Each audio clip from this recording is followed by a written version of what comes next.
What's up, everybody? Welcome back to another edition of Sit Down Saturday. Today we're going to talk about the cost of non-transforming figures. This is something that's been brewing in my head for a while as I've been looking at more and more of these type of action figures between the Banana Force and the Revoltech, and I've been talking about it a good deal on Patreon in the kind of afterthoughts, so I think it's time to really kind of focus my thoughts and energy. I did a little bit of research, take a look, take a talk, take a walk, stop and chat, and try to get to some stuff. First, though, we had to do some house cleaning, and this week we have a significant amount of house cleaning to do. So, for one, last week's The Phantom Menace Then and Now. A lot of people said that they loved it then and they loved it now. A lot of people said that they loved it then and then it fell off. A lot of people said that they hated it then, they hate it now, etc., etc. I get it. I totally get it. But that's not really what the video is about. There's also a lot of people that said that the prequels are more fondly remembered now because of the sequels. That's not true. That doesn't line up time-wise. It may be true for some, but what I'm talking about is kind of the overall ether of it. It doesn't line up. I do think it's interesting to see how things are remembered, though. So it was fascinating for me to kind of read some of those comments because they were pretty interesting. Last week's Sit Down Saturday, talking about the Transformers show. It was interesting to me to see some of those responses as well. The word agenda kept coming up, and I think that we have to be careful with that. I think that sometimes certain companies, franchises, etc. do have an agenda. However, just because a character is in a show that is part of some walk of life that's not yours, doesn't mean that the people behind it have an agenda. Not every shoe will fit every foot. We have to be careful about that. It's just a word of wisdom to you all. Secondly, there were a lot of people that want G1 to come back, and look, I hear you, and hats off to you, keep fighting a good fight. It's not. It's never coming back. It's not going to be whatever happens. It's going to continue to grow, change, and evolve. We can only hope that it stays true to the spirit that we think of when we think of the franchise and the brand, especially as G1 fans. Todd McFarlane once said in an interview regarding Spawn that the worst thing that you could do is tell the same story over and over. You have to reimagine it. You have to revitalize it. I didn't quite get it then, but I do get it now. Telling the same story is going to bore the audience. Keeping it in the spirit is what matters. I have optimistic hopes that they are going to keep it in the spirit. Time will tell, and I'll be the first to call it out if it doesn't. Trust me. But I think it's reasonable to give that show a shot. I think that's a reasonable request. I think there are elements of it that seem to be true to the spirit. The Golden Lagoon diorama, thanks everybody for your feedback and for the kind words, and I'm pretty proud of it myself. I've been doing some lighting stuff. We're going to do a display update here soon, like another Cribs episode. I'm going to be doing some stuff on Patreon here soon about some of the furniture changes I've made and why I've made those changes that I won't really cover in the tour because it's not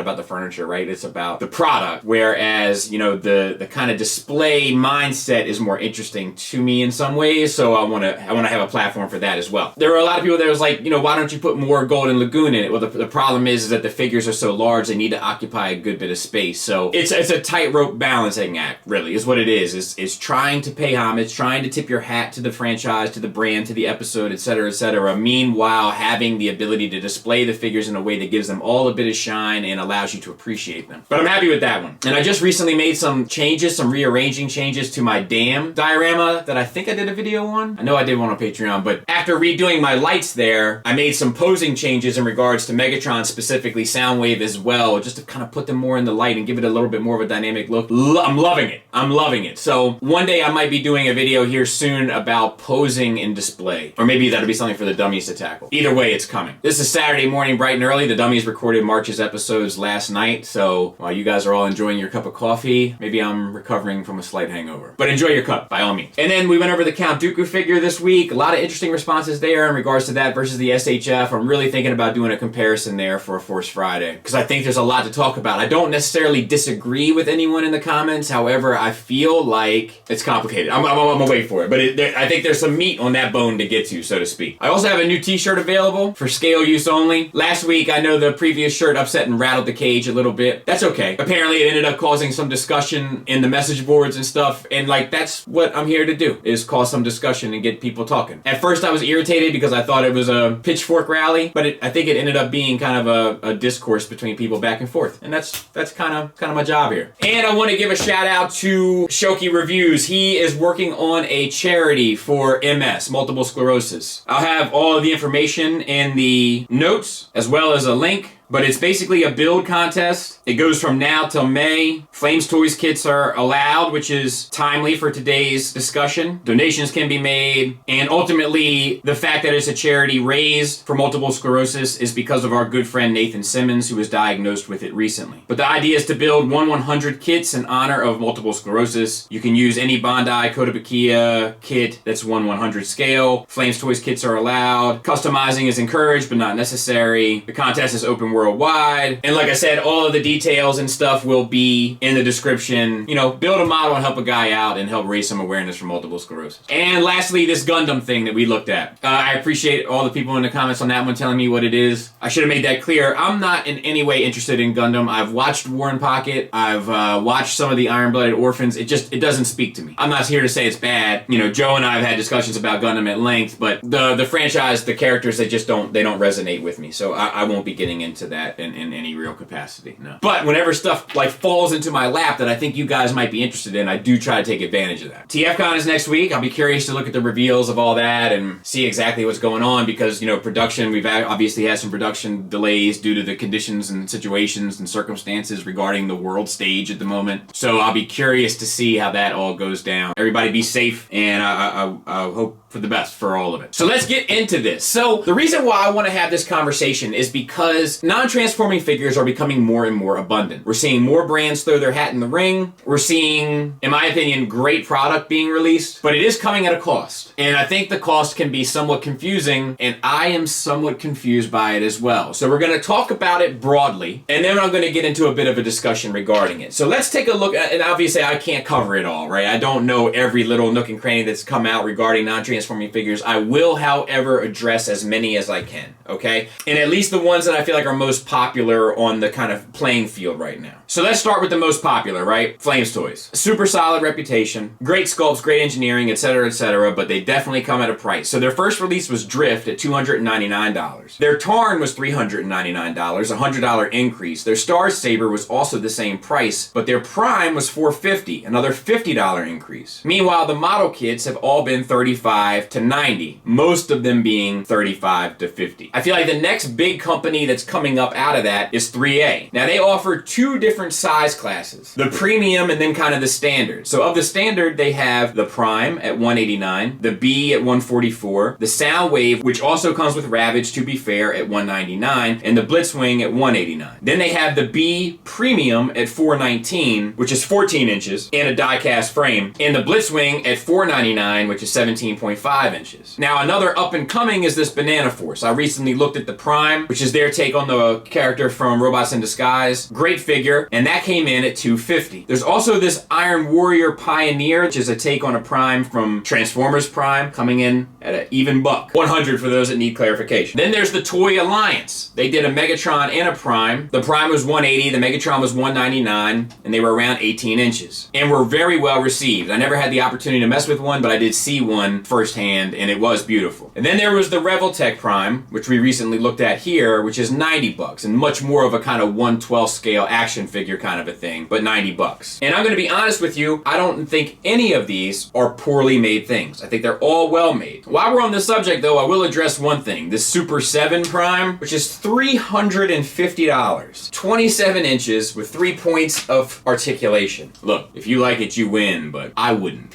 And when I say that, I mean, I wouldn't like it, I wouldn't buy it, and I wouldn't win. That one I really don't understand. So let's talk about them kind of in a way, right? So we can't really talk about the Transformers Prime one because I haven't looked at it, but let's talk about the other ones real quick. So the Revoltech, their amazing Yamaguchi line, has gotten better and better. It's gotten more and more advanced. I remember looking at their Deadpool, which was kind of like clumsy. And as they've moved on with this Prime and also some of their X-Men figures that I did end up picking up, it has gotten more and more refined. They're really starting to narrow down that balance that we talk about here regarding sacrifice as it pertains to articulation versus sculpt. And I think at $90 it's pretty reasonable. I think at $60 it would be perfect, but I think at $90 it's still reasonable. And these prices, to be fair, I'm going off of just American retail. No coupons, no pre-orders, no code, no valued customer rewards, none of that, just a baseline. If you can get it for cheaper, great, good, I'm glad. But we need to have some sort of baseline to talk about when we talk about these things. The Toys Alliance I've never messed with, but they're super well regarded, beautifully painted and sculpted, that much I know for sure. And they come in at around 200 bucks. Speaking of 200 bucks, a lot of this 3A stuff is coming in between 150 and 200. Now, I did look at their B, and I can tell you it's extremely well made. Materials feel good, painted well, good articulation, etc., etc. I also just recently had the opportunity to look at the Banana Force Prime. And for a first effort, I thought that was extremely well done. And I think that one's appropriately priced at around 250. The question is, what am I comparing that to?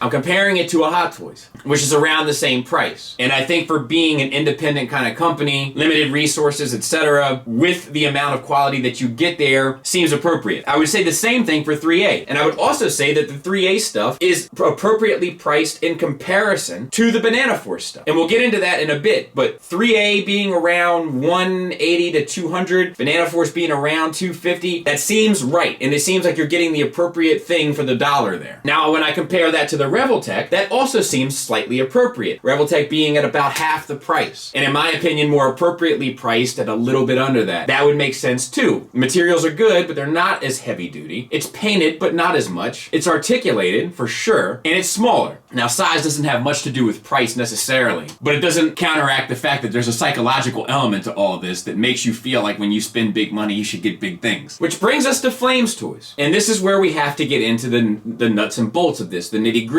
as it were. Flames Toys stuff is priced at minimum at $100 over the most expensive of these. And to be fair, that was Drift. And we haven't seen a figure from them that cheap since. $400, $450. So do I think that Flames Toys figures should be more than 3A, Banana Force, yes. The answer is yes, I do. Why? The 3As are beautifully built, you say. I agree. The 3As are beautifully painted, you say. I agree. So then why, Bobby Skullface? Why, Uncle Skullface? Because they are more refined. They are better engineered. They are more intricate. I would imagine there's a much higher parts count. Engineering has been something that has gotten confusing in the Transformers world. Because many of us, when we think of engineering, we think of the transformation. And that's a part of the engineering as well. But the engineering also is taken into account with the articulation, with the way that it's produced, with the way that it's assembled. All of that comes down to engineering, how the joints move, how they fold up and move out of the way. There's also assembly that comes into all of this. We all know the vibes, right? As third-party buyers, we know when the screw is too tight, we know when the hands are too loose, we know when my XTB Scourge comes with some sort of mysterious powder blown all over the wings. There's a give and take to this. The Flames Toy stuff is pretty much perfectly tolerant across the board. There's pride in the assembly there. So yes, I think it should be more expensive. It feels like it's something better. And I say that having handled all of it and having liked all of it. But do I think it's $100 to $150 better?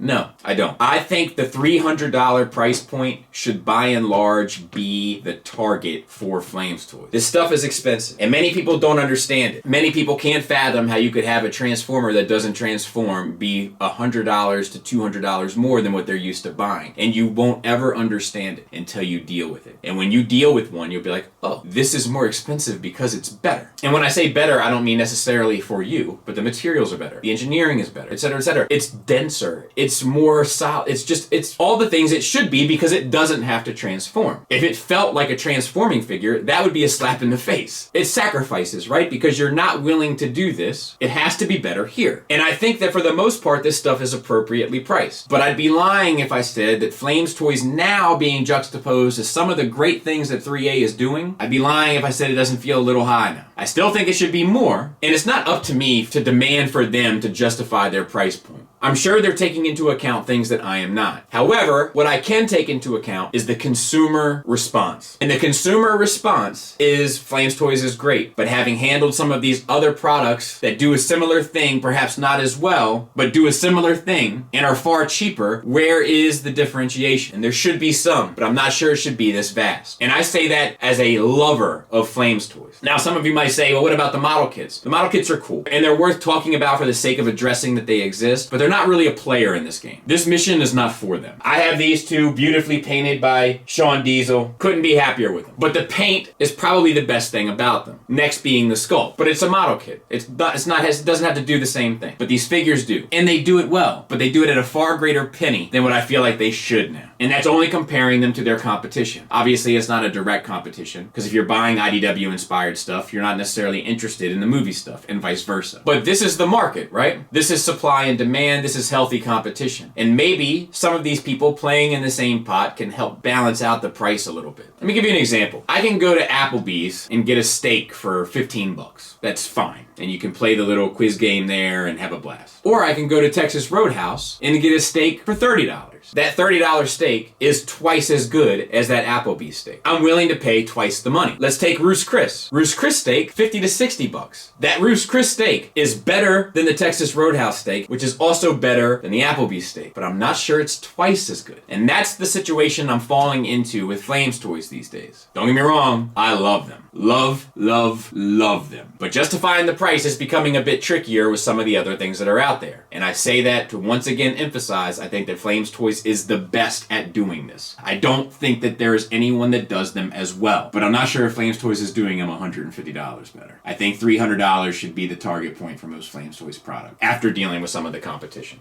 But I'm super interested in what you guys had to say about it, especially if you own pieces from Flames Toys and 3A. Bonus points if you have the Banana Force one as well. I'd be very interested in what you have to say. And with that, rest in peace, Pop Smoke. Thanks for listening. Thanks for watching. Until next time, take care.